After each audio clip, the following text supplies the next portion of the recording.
नमस्कार। आज हमारे सामने जो नोट्स हैं वे एक बहुत ही जटिल और संवेदनशील विषय पर है। ये वैश्विक संघर्षों के उस पहलू पर रोशनी डालते हैं जिसके बारे में हम अक्सर सुनते तो हैं, लेकिन शायद ही कभी उसकी गहराइयों में उतरते हैं। तो आज का हमारा मकसद इन दिए गए स्रोतों में छिपे दो बड़े सवालों के जवाब खोजना है। पहला, जब हम कट्टरपंथी इस्लामी हिंसा की बात करते हैं तो उसके असली शिकार कौन है, और दूसरा, इस्लामोफोबिया जैसा शब्द इस पूरी बहस को कैसे प्रभावित करता है। हम इन दोनों धागों को एक एक करके सुलझाने की कोशिश करेंगी। बिल्कुल। और हमारा काम यहाँ इन नोट्स में दिए गए तर्कों को जस का तस सामने रखना है, उनकी आप कह सकते हैं चीर फाड़ करना है। हम देखेंगे कि इन संघर्षों के पीछे की डायनामिक्स क्या हैं और पब्लिक में इनके बारे में जो बातें होती हैं उनमें क्या पेचीदगियां हैं। मकसद इन नोट्स में दिए गए आर्ग्यूमेंट्स को स्टेप बाय स्टेप समझना है, बिना किसी घुमाओ फिराव के। तो चलिए पहले और शायद सबसे चौंकाने वाले पॉइंट से शुरू करते हैं जो इन नोट्स में दिया गया है। हम अक्सर सभ्यताओं के टकराव या वो क्लैश ऑफ सिविलाइजेशंस की बात सुनते हैं, है ना, जिसमें एक तरफ इस्लाम और दूसरी तरफ पश्चिमी दुनिया को दिखाया जाता है। लेकिन ये नोट्स कहते हैं कि असली और सबसे खूनी लड़ाई तो इस्लाम के अंदर ही लड़ी जा रही है और इसके सबसे बड़े शिकार खुद मुसलमान हैं। ये तो पूरा नैरेटिव ही पलट देता है। हाँ, और ये सिर्फ एक भावनात्मक बयान नहीं है। ये नोट सीधे सीधे अफगानिस्तान, पाकिस्तान, सीरिया, इराक और नाइजीरिया जैसे देशों के आंकड़ों की ओर इशारा करते हैं।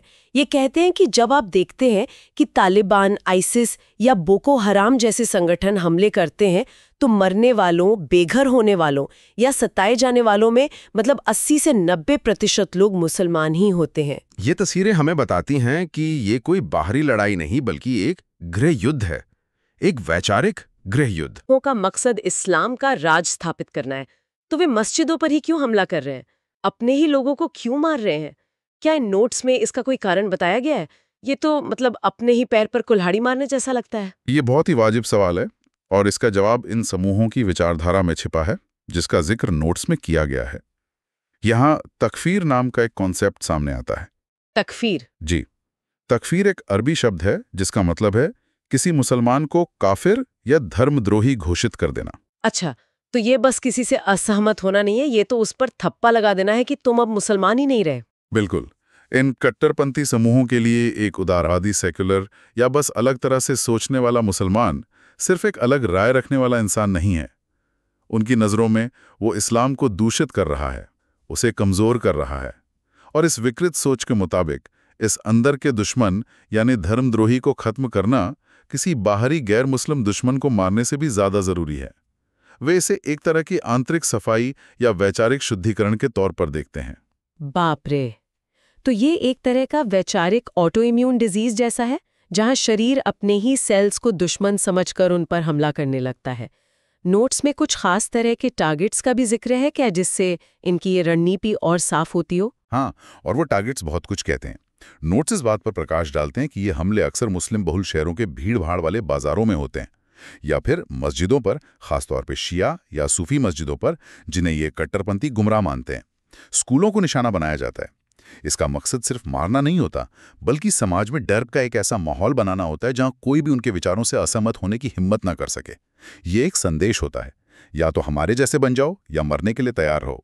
और सिर्फ आम लोग ही नहीं, शायद वो लोग भी इनके निशाने पर होते हैं जो बदलाव लाने की कोशिश कर रहे हैं। और ये सबसे जरूरी पॉइंट है। नोट्स में बांग्लादेश और पाकिस्तान जैसे देशों का उदाहरण दिया गया है जहां सेक्युलर ब्लॉगर्स, उदारवादी प्रोफेसरों, मानवाधिकार कार्यकर्ताओं और नरमपंथी मौलवियों को चुन चुन कर मारा गया है। अब सोचिए, ये कौन लोग हैं? ये वो लोग हैं जो इस्लाम की एक आधुनिक, सहिष्णु और मानवीय व्याख्या पेश करने की हिम्मत कर रहे हैं। कट्टरपंथियों के लिए ये लोग उनके वैचारिक एकाधिकार के लिए सबसे बड़ा खतरा हैं। ये वैसा ही है जैसे आप किसी जलते हुए घर में फायर अलार्म बजाने वाले को ही सबसे पहले चुप करा दें। वाह! तो अगर हम इन सब चीजों को एक साथ जोड़कर देखें, आंकड़े, तकफीर की विचारधारा और ये सोचे समझे टारगेट, तो इन नोट से जो तस्वीर उभरती है वो इस्लाम बनाम पश्चिम की नहीं है। बिल्कुल नहीं है। ये तस्वीर है इस्लाम के भीतर ही एक बहुत बड़ी लड़ाई की, धर्म की आत्मा के लिए एक लड़ाई। एक तरफ एक छोटी लेकिन बेहद हिंसक कट्टरपंथी सोच है जो अपनी तानाशाही व्याख्या सब पर थोपना चाहती है, और दूसरी तरफ करोड़ों आम मुसलमान हैं जो बस शांति से जीना चाहते हैं। और कुछ साहसी लोग हैं जो एक बेहतर उदार भविष्य के लिए आवाज उठा रहे हैं। ये नोट साफ करते हैं कि असली लड़ाई इन दो गुटों के बीच है। ये तो हुई जमीनी हकीकत, जहां ये लड़ाई खून खराबे और हिंसा से लड़ी जा रही है। लेकिन ये नोट्स इशारा करते हैं कि एक और लड़ाई है जो शब्दों और विचारों के मैदान में लड़ी जाती है, और वहां इस्लामोफोबिया जैसा एक शब्द सबसे बड़ा हथियार बन जाता है। यहां से ये मामला और भी पेचीदा हो जाता है। हाँ, और यहाँ इन नोट्स में जो तनाव दिखाया गया है वो बहुत दिलचस्प है। सबसे पहले नोट्स इस बात को पूरी तरह से स्वीकार करते हैं कि इस्लामोफोबिया शब्द का एक जायज़ मकसद है। दुनिया में मुस्लिम विरोधी नफरत, भेदभाव और कट्टरता एक हकीकत है और उससे लड़ने के लिए इस शब्द की ज़रूरत है। नोट्स इस सच्चाई से इनकार नहीं करते हैं। लेकिन फिर वो एक आलोचनात्मक तर्क पेश करते हैं। वो कहते हैं कि कभी-कभी इस शब्द का इस्तेमाल एक ढाल की तरह किया जाता है, हर तरह की आलोचना को चुप कराने के लिए। और विडंबना ये है कि इसका सबसे ज्यादा फायदा उन्हीं कट्टरपंथी ताकतों को होता है। चलिए इसे थोड़ा और खोलते हैं। ये होता कैसे है?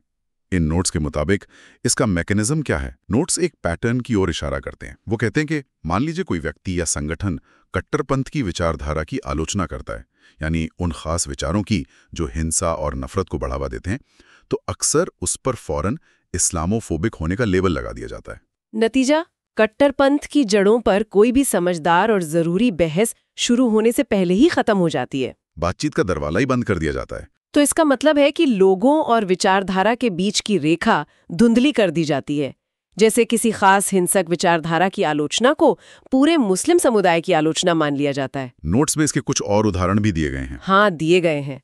जैसे कट्टरपंथी शासनों या समूहों द्वारा मानवाधिकारों का हनन, चाहे वो महिलाओं के अधिकारों का दमन हो, ईशनिंदा कानून का दुरुपयोग हो, या फिर LGBTQ+ समुदाय के लोगों पर अत्याचार। नोट्स के मुताबिक जब मानवाधिकार संगठन इन मुद्दों पर आवाज उठाते हैं तो उन्हें भी कई बार इस्लामोफोबिया फैलाने का आरोप का सामना करना पड़ता है। और ये सिर्फ एक्टिविस्ट तक सीमित नहीं है, मतलब ये संस्थानों तक भी पहुंचता है। बिल्कुल।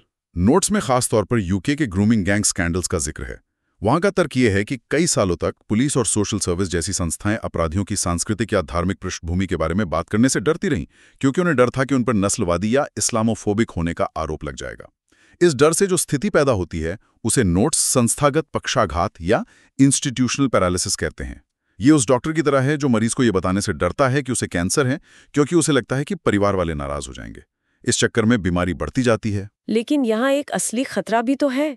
अगर हम इस तरह की आलोचना को खुली छूट दे दें तो क्या इससे असली मुस्लिम विरोधी नफरत फैलाने वालों को और बहाना नहीं मिल जाएगा? इन दोनों में वो बारीक रेखा कैसे खींची जाए? क्या नोट्स इस पर कुछ कहते हैं? ये बहुत ही जरूरी सवाल है और नोट्स इसी दुविधा के दिल में जाते हैं। वो एक बहुत साफ फॉर्मूला पेश करते हैं। मुस्लिम विरोधी नस्लवाद बराबर नहीं इस्लामाबादी विचारधारा की आलोचना, यानी मुस्लिम लोगों से उनकी पहचान की वजह से नफरत करना या भेदभाव करना एक घिनौनी बात है, लेकिन एक राजनीतिक, हिंसक और तानाशाही विचारधारा की आलोचना करना एक बिल्कुल अलग और जरूरी काम है। नोट्स का मुख्य तर्क यह है कि जब इस रेखा को जानबूझकर या अनजाने में मिटा दिया जाता है तो हम कट्टरपंथ से लड़ने का सबसे बड़ा वैचारिक हथियार खो देते हैं। और इसकी सबसे भारी कीमत कौन चुकाता है? नोट्स के मुताबिक इसकी सबसे भारी कीमत वही उदारवादी और सुधारवादी मुसलमान चुकाते हैं जिनकी बात हम पहले कर रहे थे। जरा उनकी स्थिति सोचिए। एक तरफ कट्टरपंथी उन्हें काफिर और इस्लाम का दुश्मन कहते हैं और जान से मारने की धमकी देते हैं। दूसरी तरफ जब वो अपने ही समुदाय की कुछ गलत प्रथाओं या कट्टरपंथी सोच की आलोचना करते हैं तो पश्चिम में कुछ प्रगतिशील खेमे उन पर इस्लामोफोबिया फैलाने या अपनी ही कौम से गद्दारी का आरोप लगा देते हैं। वो बेचारे दोनों तरफ से फंस जाते हैं। मतलब जो लोग अंदर से सिस्टम को ठीक करने की असली लड़ाई लड़ रहे हैं उन्हें ही दोनों तरफ से अकेला कर दिया जाता है। ये तो बहुत बड़ी विडंबना है। हाँ, वो वैचारिक रूप से बेघर हो जाते हैं और नोट्स यही तर्क देते हैं कि इस्लामोफोबिया शब्द का एक ढाल के रूप में इस्तेमाल अनजाने में उन्हीं कट्टरपंथियों को बचाता है और उन्हीं सुधारवादियों को चुप कराता है जो बदलाव की सबसे बड़ी उम्मीद है। इस तरह ये ढाल जिसकी जरूरत असल में कमजोरों की हिफाजत के लिए थी, वो अनजाने में जालिमों का ही हथियार बन जाती है। तो आज इन नोट्स के गहराई में उतरकर हमने दो मुख्य तर्कों को समझा। पहला, कट्टरपंथी हिंसा की असलियत, जो सभ्यताओं के टकराव से कहीं ज्यादा एक आंतरिक वैचारिक गृह युद्ध है जिसमें सबसे ज्यादा मुसलमानी ही पिस रहे हैं, और दूसरा इस्लामोफोबिया शब्द के इस्तेमाल के आसपास की जटिल और विवादास्पद बहस, जहां इसकी भूमिका आलोचना को चुप कराने वाली ढाल के तौर पर भी देखी जा रही है। और अगर आप देखें तो इन दोनों तर्कों को जोड़ने वाला एक ही धागा है, लोग और विचारधारा के बीच का फर्क। ये पूरी सामग्री बार बार इसी बात पर जोर देती है कि एक हिंसक तानाशाही विचारधारा की आलोचना करना और आम मुस्लिम लोगों से नफरत करना, ये दो बिल्कुल अलग अलग चीजें हैं। पहले तर्क में हमने देखा कि कैसे एक विचारधारा अपने ही लोगों को खा जाती है, और दूसरे तर्क में हमने देखा कि कैसे उस विचारधारा की आलोचना को लोगों पर हमले का नाम देकर रोक दिया जाता है। ये एक बहुत ही जरूरी फर्क है जिसे समझना आज के माहौल में बहुत मुश्किल हो गया है। और यहीं पे मैं सुनने वालों के लिए एक सवाल छोड़ना चाहूंगी जो हमारी इस पूरी चर्चा पर आधारित है।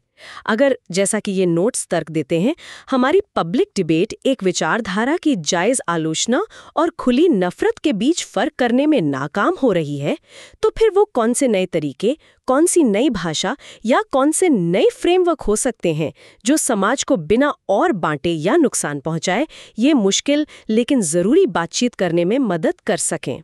ये सवाल सिर्फ कट्टरपंथ के बारे में नहीं है, ये उस भाषा के बारे में है जिसका इस्तेमाल हम अपने सबसे मुश्किल सच का सामना करने के लिए करते हैं।